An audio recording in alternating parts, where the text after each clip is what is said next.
빌립보서 말씀을 계속 나누고 있고요. 그래서 5번째 시간이 되었습니다.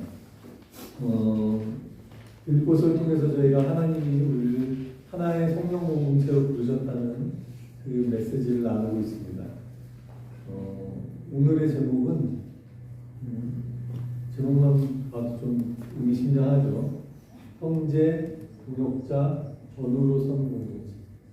이게 이제 제가 만든 표현이 아니라 사도 바울이 이제 오늘 본문을 통해서 에바브로디도를 말하면서 그는 나의 형제요, 그는 나의 동역자요, 그는 나의 전우와 같은 사람이라고 소개하고 있습니다.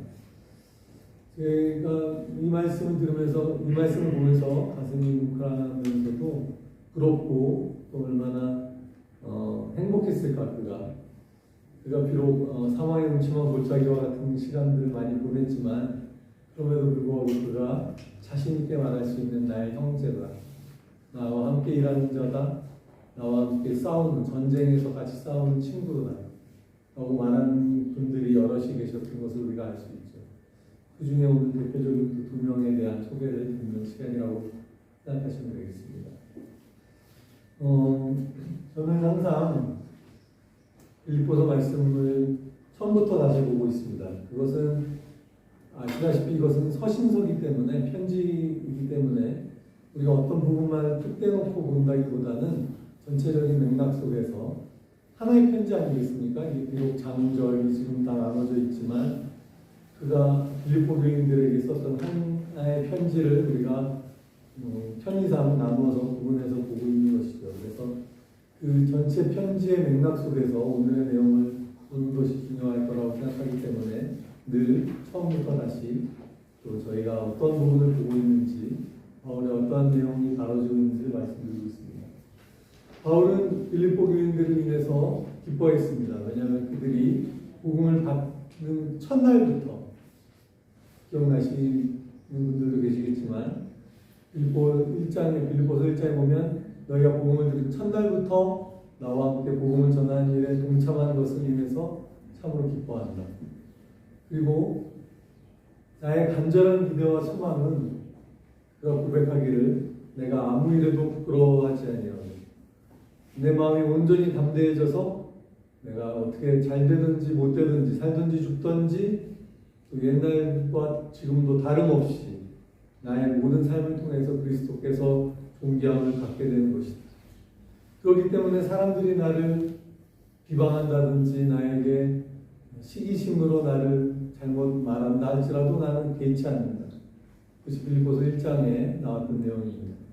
그가 여러 사람들이 자신을 투기하고 시기한 마음으로 다르게 표현하고 잘못 표현했었지만 그는 결코 개의치 아니하였다. 왜냐하면 나의 오직 관심사는, 나의 간절한 기대와 바람은 어찌하든지 나를 통해 그리스도가 존귀케 되는 것이기 때문에 내가 어떻게 되는 것이 중요치 않은 삶이었다라고 그는 고백한 바 있습니다. 그래서 그 다음에 21절에 말하기를 내 안에 사는 분은 내가 아니라 그리스도다. 그렇기 때문에 나의 죽는 것도 어쩌면 더 좋은 일일 수도 있다. 그것이 그리스도의 복음이 증거되는데 유익한 일이라면 나의 삶이 죽는 것으로 귀결된다 할지라도 전혀 아깝지 않다라는 고백을 하는 바가 있습니다. 그래서 우리가 그 다음 슬라이드 보시면 그 첫 번째 레슨을 보면서 우리가 이런 것들을 결심해보자. 바울처럼 우리도 복음 전파에 실제적으로 동참하는 그런 성도들이 되자. 그것이 하나님의 백성들에게 원하시는 메시지 중에 하나다라고 얘기했습니다. 그리고 바울의 기도를 기억하시겠지만 바울이 내가 기도할 때마다 당신들을 위해 기쁨으로 기도하고 감사하며 그치지 않는다. 그리고 그리스도의 심정으로 내가 너희 무리를 사모하고 사랑한다.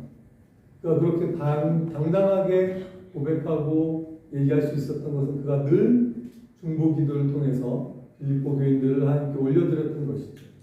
그래서 우리도 서로 지체들을 향한 중보 기도와 사랑을 표현하고 나타내는 교인들이 되자는 말씀을 했습니다. 그리고 나서 마지막으로는 바울이 간절한 기대와 소망이 그러했다면 우리는 과연 무엇이 우리의 삶의 간절한 기대와 소망인가? 나는 내가 존귀케 여겨지는 것이 내 삶에 중요한 것인가? 아니면 그리스도가 내 삶의 주인인 것인가? 우리의 삶의 중심을 다시 한번 점검하고, 만일 그리스도가 우리의 삶의 중심이 아니라면 우리의 삶을 다시 궤도 수정하는 것, 그것이 성경에서 말하는 회개인 것이죠. 우리가 그리스도로 다시금 돌아가는 우리의 삶을 점검하는 일을 하자는 것이 첫 번째 메시지였습니다. 두 번째, 바울의 이것이 빌립보서의 어쩌면 핵심 메시지입니다. 이것이 중심 교훈입니다. 바울이 빌립보 교인들에게 하고 싶었던 말입니다. 뭐죠? 그러므로 복음에 합당한 삶을 사십시오. 여러분이 받은 그리스도의 복음에 전혀 거리둘 것이 없는, 부족함이 없는 복음에 합당한 삶을 사시라는 권면이 그의 권면의 핵심입니다. 그 권면을 어떻게 살 수 있는가? 어떻게 사는 것이 그리스도의 복음에 합당한 삶인가? 그가 말하기를, 내가 있든지 없든지 여러분이 한 정신으로, 한 마음으로 함께 서서 복음의 신앙을 위해 싸우는 것, 그것을 바울은 복음에 합당한 삶이라고 표현했죠. 그래서 더 나아가 말하기를, 그리스도인들을 위한 특권이 있다면, 제가 그때 무슨 VIP 회원 이런 얘기를 드렸는데, 우리에게 하나님이 주신 특별한 권리가 있다. 그것은 그리스도의 이름으로 고난도 받을 수 있는 권리가 우리에게 주어진 것이다. 담대히 말하기를, 그리스도의 이름으로 받는 축복들만이 우리에게 특권이라고 여기지 말고, 감히 그리스도의 이름 때문에 우리가 어려움이나 손해나 고난까지 받을 수 있다면 그것이야말로 하나님이 우리에게 주신 특권이라고 여길 수 있기를 바랍니다. 그것이 바울의 고백이었습니다. 근데 여기 중요한 표현은 계속 영어로 제가 써놨지만 one spirit, one mind, 함께 쓰기를. 우리가 혼자 서서는 이것을 감당하기에 우리의 마음의 용기도 부족하고 결단도 부족하고 의지력도 부족한 것이죠. 우리가 함께 형제들과 서야 하고 함께 복음을 향해서 두려움 없이 나아갈 수 있는 것이 복음에 합당한 삶이다 라고 강조한 바 있습니다. 다음 주시면, 그래서 빌립보서 2장으로 넘어와도 같은 내용이 이어집니다. 만일 정말 여러분이 하나님으로부터 받은 어떤 은혜가 있다면, 하나님이 여러분에게 격려를 주신 바가 있다면, 사랑을 주신 바가 있다면, 성령으로 인해서 여러분이 하나님의 사랑으로 교제한 바가 있다면, 또 같은 이야기죠. 같은 생각을 품으십시오. 같은 사랑을 가지십시오. 뜻을 합하십시오. 한 마음이 되십시오. 우리의 하나됨을 바울은 계속 강조하고 있습니다. 그렇게 하면 내 기쁨이 넘치게 되는 일입니다. 바울이 빌립보서 2장에서 말하지만, 여러분이 이렇게 한 마음과 한 정신으로 서 있는 것을 볼 수만 있다면 내 삶이 부어드리는 그런 제사처럼 내 삶이 부어진다 할지라도 나는 기뻐할 것입니다. 우리의 하나됨을 이렇게 바울은 강조하고 염원했던 것이죠. 그래서 하나 되려면 실제적으로 다음에 슬라이드에 보시면 이렇게 해야 한다고 말합니다. 허영심이나 경쟁심, 즉 내가 남보다 낫다고 생각하는 허망한 마음, 혹은 누구와 더 비교하고 경쟁하려는 마음, 이런 마음들을 버리고 겸손한 마음으로, 여기서 잘 표현해야 된다고 말씀드렸죠. 남을 나보다 낮게 여겨라. 낮게 여기시면 안 됩니다. 그래서 영어로는 more significant, 더 중요한 사람으로 여겨라. 참 어려운 표현이죠. 내가 항상 중요하지 않습니다. 그러나 바울은 말하기를 남을 나보다 더 중요한 자로 여기고, 자기 자신의 일을 돌볼 뿐 아니라 서로 다른 사람들의 일을 돌보는, 제가 여러 번 표현했지만 오지랖 넓은 사람들의 모임이 되자. 그것이 바울의 권면이었습니다. 빌립보서 핵심 권면이라고 말씀드렸죠. 그래서 서로를 향한 중보기도, 그리고 실질적인 섬김과 돌봄에 헌신하기로 하죠. 그리고 바울이 고백한 것처럼 복음을 위해서 한 마음과 한 정신으로 서서 그리스도를 인해 받는 손해나 고난을 특권으로 여기고 받아들이는 공동체가 되죠. 아멘. 이것이 바로 하나님이 우리에게 허락하시고 영원하시는 원미션의 실체다라고 말씀드립니다. 여러분이 만약 은혜를 받았다면, 은혜를 받은 사람은 해야 되는 일이 뭐다? 남을 나보다 낫게 여기고 자기 자신의 일을 돌볼 뿐만 아니라 남을 돌볼 줄 아는, 내가 하나님을 좀 더 깊이 알았다고 고백하는 사람이라면, 내가 하나님의 사랑을 경험한 사람이라면 그 받은 사람의 표식은 남을 위하여 드려지는 삶이라는 것이죠. 다른 사람을 위해 오지랖을 넓히는 사람들의 모임이 되어야 된다는 것이죠. 이것이 두 번째 메시지였습니다. 그리고 나서 바울은 이 아름다운 표현, 빌립보서의 보석과도 같은 표현, 신약 성경의 정수라고도 사람들이 표현하는 것, 그러기 위해서는 여러분이 이 마음을 품으셔야 합니다. 여러분이 하나의 정신이 되고 한 마음이 되려면 그냥 여러분의 자신의 마음만으로 되기는 어렵습니다. 그리스도 예수의 마음을 품으십시오. 그리스도 예수의 마음을 그가 설명하기를, 그는 근본 하나님이셨지만 자신을 비우시고 자신을 낮추시고, 여기 표현, 중요한 표현들이라고 했죠. empty, 자기를 비우고 자기를 낮추고, 그래서 종의 모습을 취하셨다. 하나님과 동등되신 분이시지만 마땅히 주장해도 아무도 뭐라고 하지 않을 당연한 권리를 내려놓으셨다는 것입니다. 그리고 우리의 모습, 본인이 섬기시려고 했던 사람과 같은 모양으로 나타나셔서 죽기까지 순종하셨다. 여기 키워드는 겸손과 순종, 그죠? 순종으로, 겸손과 순종으로 나가셨던 분이라고 말씀드렸습니다. 근데 어디까지 순종했다? 죽기까지. 그리고 어디서 죽기까지? 십자가에서 죽기까지. 이것이 우리 예수님이 보여주셨던 순종의 클라이막스, 순종의 정말 끝판왕이라고 말할 수 있는 예수님의 삶이라고 말씀드렸습니다. 그래서 다음 슬라이드를 주시면, 그럼 우리는 무엇을 결단하는가? 우리들도 우리가 주장할 수 있는 권리들을 내려놓는 연습을 해보자. 그것이 예수 그리스도를 닮아가는 것이다. 내가 마땅히 이건 내 거라고 주장할 수 있고, 내가 맞다고 얘기할 수 있는 것도 내려놓고 포기할 수 있는 자들이 되어야 합니다. 그것이 그리스도의 마음을 품는 것이다. 누군가를 위해 내 삶을 나누어주는 종의 모습을 닮아가는 것이다. 그것이 말씀에서 우리에게 말하고 있는 것이지만 결코 쉽지 않죠. 이것을 누가 감히 쉽다고 말하겠습니까?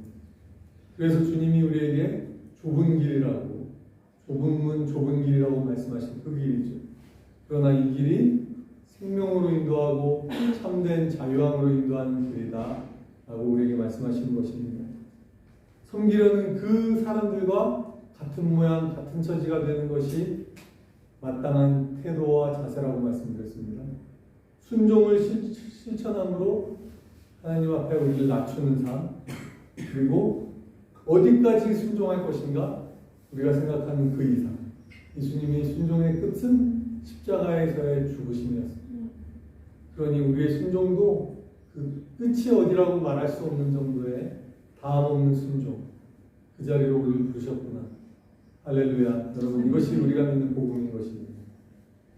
그리고 이제 지난번 2월 달에 제가 나눴던 네 번째, 바울이 이것을 뭐라고 표현했냐면, 이것을 여러분의 구원을 이루어 나가는 것이라고 표현했다고 말씀드렸습니다. 언제나 여러분 순종한 것처럼 내가 있건 없건 상관없이 두렵고 떨리는 마음으로 여러분의 구원을 성취해 가십시오. 참 어려운 표현이라고 말씀드렸습니다. 구원을 어찌 우리가 이루어갑니까? 구원은 하나님이 주신 것 아닙니까? 하나님께 속한 것 아닙니까? 그런데 그 하나님의 구원을 우리의 삶으로 어떻게 이루어갑니까? 워크아웃이라는 표현을 썼죠. 우리가 실질적으로 하나님의 구원을 우리의 삶을 통해서 실현해 나가는 것이라고 말씀드렸습니다. 제가 말씀드린 구원은 우리 개개인의 그냥 영혼 구원, 한 명의 그냥 나 혼자만의 죽음에서의 구원이 아니라 정말 하나님이 원래 우리를 만드셨던 태초의 계획, 그것은 서로 사랑하고 서로 돌보고 서로 사귀고 서로 관계가 형성되어지고 소통이 이루어지는 사회적 존재, 사랑하는 존재로 사람을 만드실 것이죠. 그 원래 모습의 진정한 회복이 하나님의 구원을 이루어 나가는 것이다 라고 말씀드렸습니다. 그래서 진짜로 사람들을 사랑할 수 있는 관계, 존재가 되는 것이 구원이다. 근데 그것을 마치 바울은 뭐라고 말했냐면 두렵고 떨리는 마음. 언제 우리가 두렵고 떨리는 마음으로 섭니까? 하나님을 예배할 때, 하나님의 성전 안에 들어갈 때, 주님의 존재 앞에 설 때 우리가 두렵고 떨리는 마음으로 서는 것처럼 사람들을 사랑하고 섭니다. 그러니 제가 주님이 하신 말씀이 떠오르더라고요. 너희 중에 지극히 작은 자 하나에게 한 것이 곧 나에게 한 것이다. 즉 우리가 살아계신 하나님 앞에 이렇게 주일날 거룩한 복장과 마음의 태도와 마음가짐으로 이렇게 나와서 예배 드리듯이 이 두렵고 떨리는 마음으로 사람들을 사랑하고 섬기는 것, 그것이 하나님이 받으시는 정말 예배이며 우리의 구원의 완성이다 라는 말씀을 드렸습니다.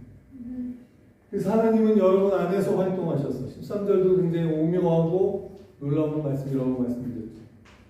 하나님이 일하시는 것입니까? 우리가 결단하는 것입니까? 우리의 구원은 우리의 믿음으로 성취해낸 것입니까? 하나님이 전적인 은혜로 우리에게 베푸신 것입니까?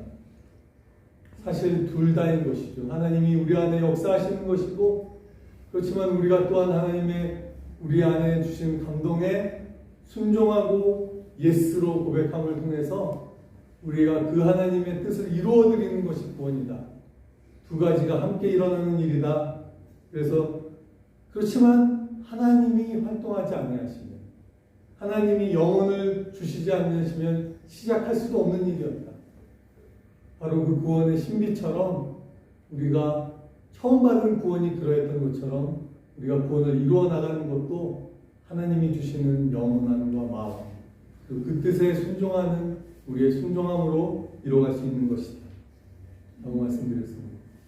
그리고 14절의 이 표현, 짧은 표현이지만 정말 중요하다고 말씀드렸죠. 우리가 언제 관계가 흐트러지고 틈이 벌어지기 시작합니까? 원망과 섭섭한 표현들이 우리 입에서 나오고 고백되어질 때 어느덧 작은 틈과 작은 균열이 생기기 시작한다고 말씀드렸습니다. 그래서 말씀하시기를, 성경에 말씀하시기를 무슨 일이든지 불평과 시비를 하지 말고 하십시오. 그래서 제가 또 그 다음에 그 15절 보시면 그 다음 슬라이드, 이 세대는 바울의 표현대로 하자면 뒤틀어지고 구부러진 세대라고 말했습니다. 마음이 꼬인 것이죠. 사람들의 심령이 뒤틀어진 것이죠. 그러나 너희는 흠없고 반드시 펴져 있는 그런 배로와 같은 큰 마음을 가진 하나님의 자녀가 되어라. 제가 그때 기생충의 영화 기생충에 나오는 일 말씀드리지 않습니까? 돈 많은, 슬픈 표현이지만 거기 기생충에서는 돈 많은 사람들이 마음이 더 넓어. 왜냐하면 돈 많은 사람들은 돈으로 마음을 빳빳하게 대림질해가지고 마음이 곱게 펴져 있어. 돈이 없는 사람들이 마음이 오히려 꼬여 있단 말이지. 그렇게 영화에 나오거든요. 진정한 부자는 그리스도인들 아닙니다. 세상에 돈 많은 사람들이 마음이 넉넉하다고 합니다. 왜? 여유가 있습니다. 여유가 있으니까 사람들의 처지와 심정을 이해해 줄 수 있는 넓은 마음이 된다는 것이 그 영화의 표현이거든요. 그런데 사실은 누가 진짜 부자여야 하고 누가 가장 큰 마음을 품어야 합니까? 온 세상 주인 되시는 하나님의 자녀인 그리스도인들이 그래야 되는 거 아니겠습니까? 아멘? 아멘. 우리야말로 사람들이 오리를 가자 하면 심리를 가지고 겉옷을 달라는 속옷까지 내어줄 수 있는 마음의 소유자가 되어야 한다 라고 말씀드린 바 있습니다. 그리하면 여러분이 세상에서 스타가 될 것이다 별과 같이 빛날 것이다. 그리고 바울이 여기 덧붙이기를 하나님의 말씀을 굳게 잡으시면 여러분들이 수고한 것이 헛되지 않을 것이다. 우리가 항상 본질로부터 멀어지지 않을 수 있는 길은 주의 말씀을 붙드는 것이다 라는 표현까지 드렸습니다. 그래서 지난주에 말씀드렸던, 지난주가 아니죠, 지난달에 말씀드렸던 실질적인 우리가 결단하지 않는 것은 예배하듯 사랑하라. 살아계신 하나님을 섬기듯 그 두렵고 떨리는 마음으로 사람들을 섬기라. 너희 중에 지극히 하나 작은 자에게 하는 것이 하나님과 동일하게 행하는 것이 되어지길 바랍니다. 그리고 불평과 시비 없이 하라. 불평 불만은 이제 안녕. 이 구부러지고 뒤틀린 시대 속에서 깔끔한 순종으로 정주행하자. 그리고 진리의 말씀을 굳게 잡음으로 헛된 수고를 하지 않을 수 있게 되기를 바라는 것이 주님의 말씀이십니다. 이러한 맥락에서 이제 오늘, 사실 오늘 내용은 중간에 끼어있는 그냥 내가 에바브로디도를 너에게 보내겠다, 디모데를 너에게 보내겠다, 가벼운 말씀으로 생각하실 수도 있습니다. 빌립보서 3장에 또 놀라운 고백이 나오죠. 바울의 놀라운 고백이 나오죠. 내가 그 전에 모든 좋은 것들, 나에게 유익하다는 것들, 나의 지식과 나의 배경과 나의 모든 유익한 것들을 그리스도 예수에 비하자면 나는 이제 배설물로 여긴다 라고 말하는 빌립보서 3장의 위대한 고백 앞에 중간에 끼인 그냥 사람을 보낸다, 너에게 보낸다라고 말하는 가벼운 구절일 수도 있습니다. 그런데 이러한 맥락에서 보니까 다음을 보십시오.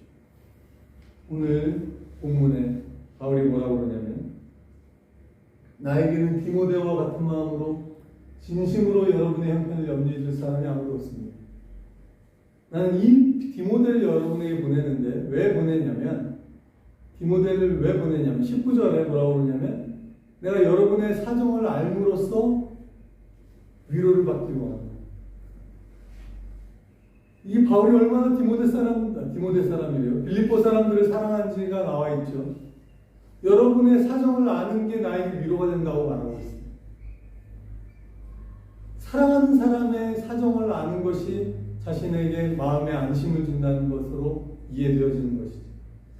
그렇게 여러분의 사정을 알기 위해 다른 사람들을 보내지 않고 내가 이 사람을 보냅니다. 왜냐하면 이 사람은 여러분을 진심으로 염려하고 걱정해주는 내게 있는 몇 안 되는 사람인 것입니다.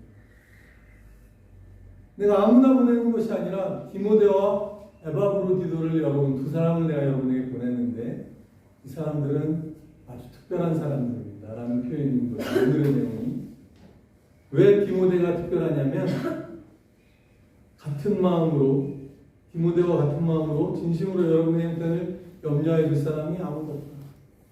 그러니 디모데가 얼마나 특별한 마음으로 여러분을 염려하는 사람이기 때문에 내가 이 사람을 특별히 당신에게 보낸다. 이것은 디모데도 알고 빌립보 사람들도 사랑하는 마음이 묻어있는 것이죠. 내가 아무나 보내는 것이 아니라 진짜 염려해 주는 사람을 보내고 나에게 있는 진짜 사람을 당신에게 보냅니다. 디모데에 대해서 추가로 설명하기를, 모두 다 자기 일에 관심이 있지만 그리스도 예수의 일에는 관심이 없는데 이 디모데는 다릅니다. 제가 여기 뭐라고 했냐면, 모두 자기 일에만 몰두할 때 그리스도 예수의 일, 그리고 다른 이들의 일을 염려해 주는 사람의 모범으로 디모데를 뽑은 것이죠. 그가 빌립보서 2장 4절에 말했던 자기 자신의 일을 돌볼 뿐 아니라 다른 사람들의 일을 돌보라고 말하는 자기의 지침에 아주 부합되는 예에 해당하는 사람으로 디모데를 여기 뽑아 보내는 것입니다. 제가 아까 말씀드렸지만 은혜를 여러분이 받았다면, 하나님의 은혜를 받은 사람이라면 여러분 자기 자신의 일을 볼 뿐만 아니라 다른 사람들의 일을 돌볼 줄 알아야 한다 라는 예에 정말로 합당한 사람으로 디모데를 자신 있게 천도하고 있는 것이죠. 모두 다 자기 일에 관심이 있고 그리스도 예수에 대한 관심이 없고 다른 사람들의 사람을 돌보는 데 관심이 없을 때 내가 보낸 이 디모데는 다른 사람. 여러분, 디모데의 인품을 여러분이 알고 있습니다.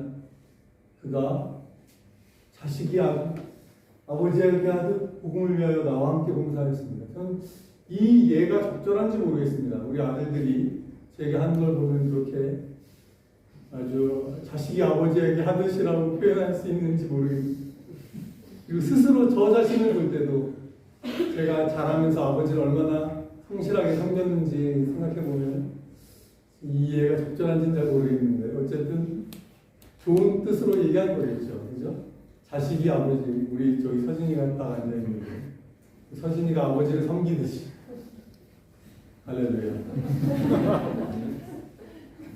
그렇게 복음을 위하여 나와 함께 봉사하는 자라고 디모데를 자신 있게 말하고 있습니다.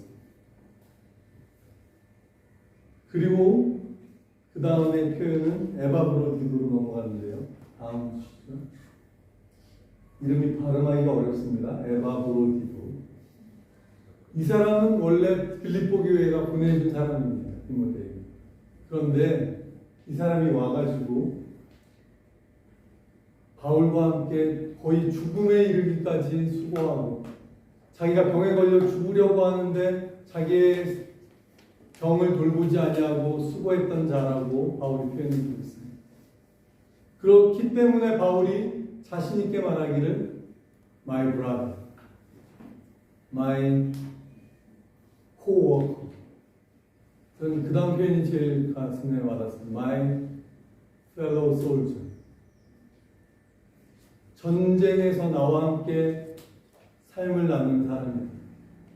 내가 이 사람에게 내 목숨을 위탁하고 전쟁에 나갈 수 있는 사람이다.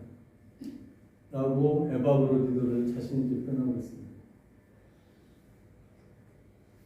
여러분이 나에게 보내줬기 때문에 사신이라고 말하는 것이죠.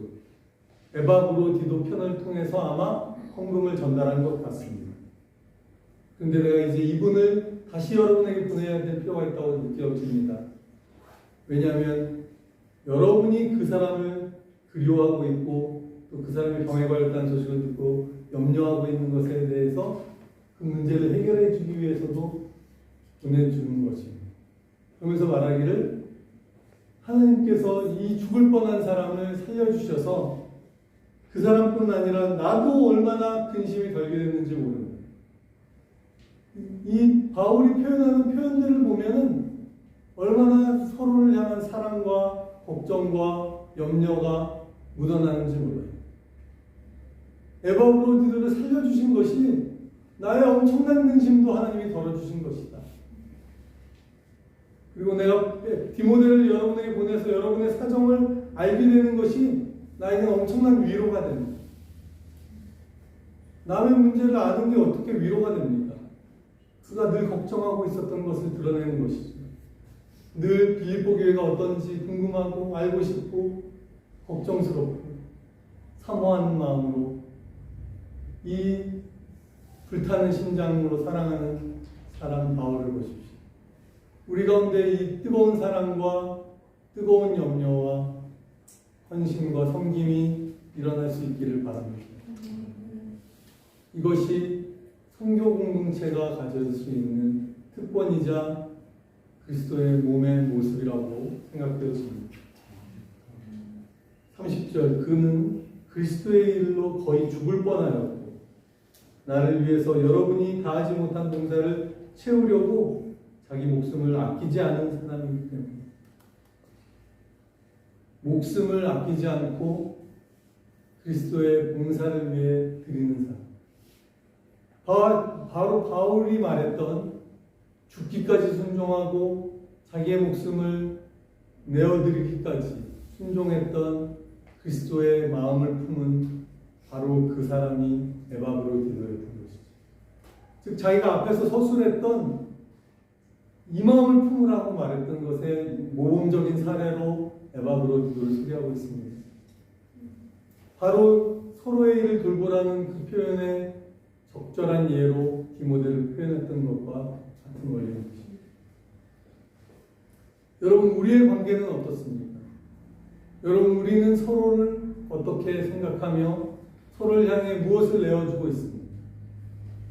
우리의 관계의 깊이만큼이나 우리 가운데 복음의 역사가 크게 나타날 줄로 믿습니다. 여러분, 조금 어색할 수도 있지만 우리가 믿음으로 한번 고백해 봤으면 좋겠습니다. 우리 좌우에 계신 분들께 나의 형제, 뭐 자매님이 있으시면 자매가 되겠죠. 또 나의 동역자, 그리고 전우라고 얘기해 주십시오.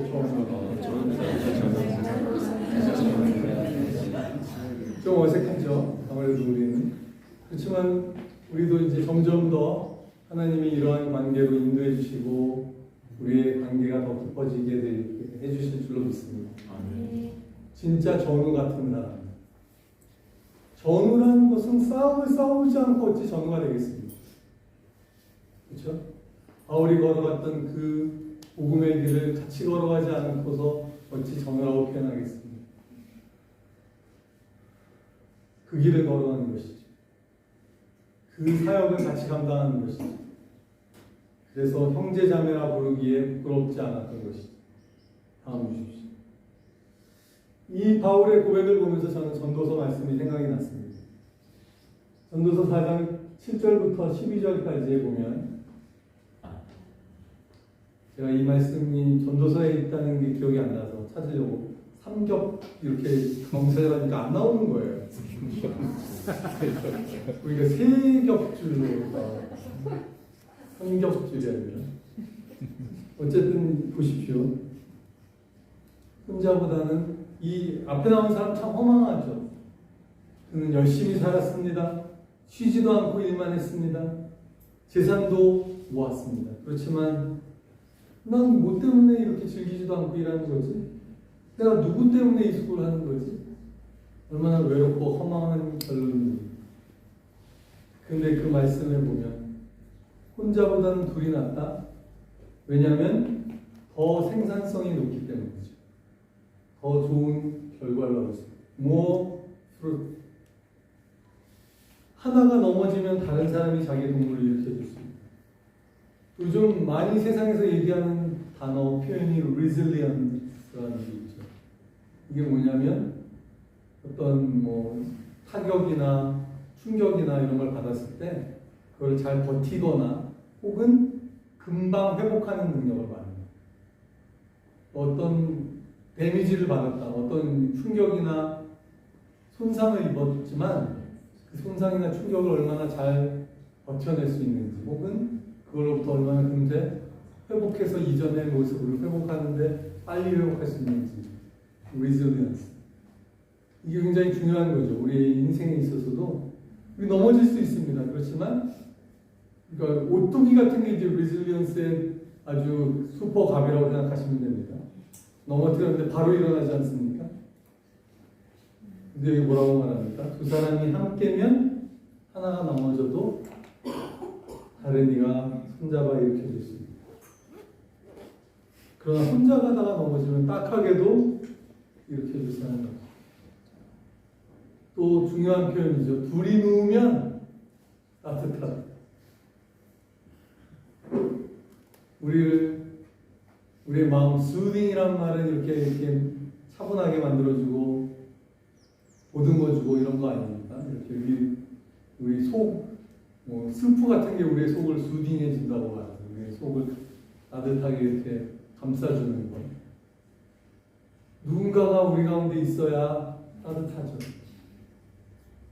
혼자서는 험한 세상 가운데 어찌 우리의 이 덧나고 아픈 마음이 격려받고 위로받겠습니다. 그리고 중요한 것, 싸울 때 혼자 싸우면 약합니다. 둘이 힘을 합치면 적에게 맞설 수 있으며 세 겹줄은 쉽게 끊어지지 않아요. 이것이 우리가 하나 되고 함께 가고 힘을 합치고 같이 일어서는 이유인 것입니다. 훨씬 강하고 훨씬 끊어지지 않는 듀러블, 듀라셀이라는 건전지가 생각나지 않습니까? 죄송합니다. 다음으로 가겠습니다. 그래서 마지막 결론. 우리는 함께 가는 것이 주님이 우리를 부르시는 줄로 믿습니다. 왕의 보좌 앞에서 경배하듯 사람들을 사랑하고 섬기는 것에 헌신하는 것, 지난주와 같은 결론인 것 같지만 그것이 바울이 오늘 또 에바브라디도와 디모데를 소개하며 우리에게 주는 메시지인 것 같습니다. 저의 바램과 꿈도 여기 있습니다. 복음을 위해 목숨을 아끼지 않는 전우가 되고 싶고, 그런 전우가 내 앞에 있었으면 좋겠고, 그런 자들과 함께 형제요 동역자요 전우라 말하며 그 길을 갔던 바울과 같은 걸음을 우리도 걸었으면 좋겠습니다.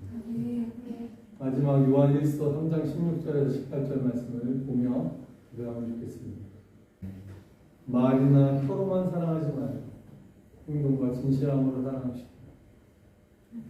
요한복음 3장 16절은 우리에게 말하기를 하나님이 세상을 이처럼 사랑하사 독생자를 주셨으니 누구든지 저를 믿는 자마다 멸망치 않고 영생을 얻게 하려 하시니라 라고 쓰여 있다면, 요한 1서 3장 16절은 주께서 우리를 위해 목숨을 버리셨습니다. 이로써 우리가 사랑을 알고 우리도 형제자매를 위하여 목숨을 버리는 것이 마땅합니다. 같이 기도하겠습니다.